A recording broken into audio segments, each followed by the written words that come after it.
Margame pasaulyje gyveno sau varliukas, žalias žalutėlis, linksmas linksmutėlis. Kartą jis išėjo pasivaikščioti tvenkinio pakrantę ir rado didelį skėtį. Va, koks nuostabus skėtis, su juo galima žaisti. Staiga varliukas pamatė katinėlį. Sveikas, katinėli, pažaiskime, aš tau duosiu skėtį, o tu man pelytę palaikyti. Miau, kokia kvailystė. Kas maino pelytę į skėtį? Pelytę galima suvalgyti, o skėčio man nereikia.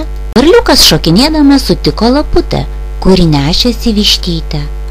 Sveika, laputė, pažaiskim, aš tau duosiu skėtį, o tu man vištytę.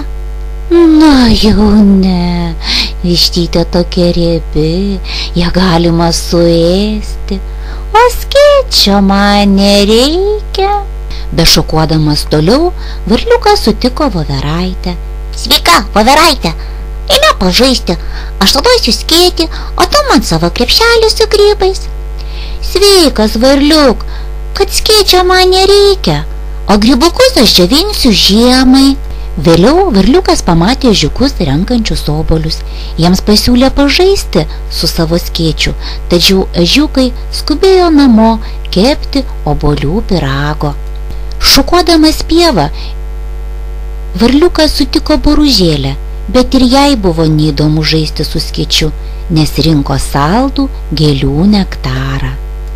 Tuo metu pradėjo lyti ir čia pat pievoje kažkas pravirko. Oi, koks aš nelaimingas drugelis, mano sparneliai sušlaps ir aš negalėsiu grįžti namo. Kva, neverk, drugeli, pažaiskim, aš tau duosiu skėtį, o aš aplinkui tave šokinėsiu ir klaksėsiu, juk man lietus labai patinka. Ačiū tau, varliuk, tu man padėjai. Kol nesutemo, aš turiu skubėti namo. Iki. O, kaip gerai, mano rastas skėtis padėjo drugeliui. Na, ir man jau laikas grįžti namo.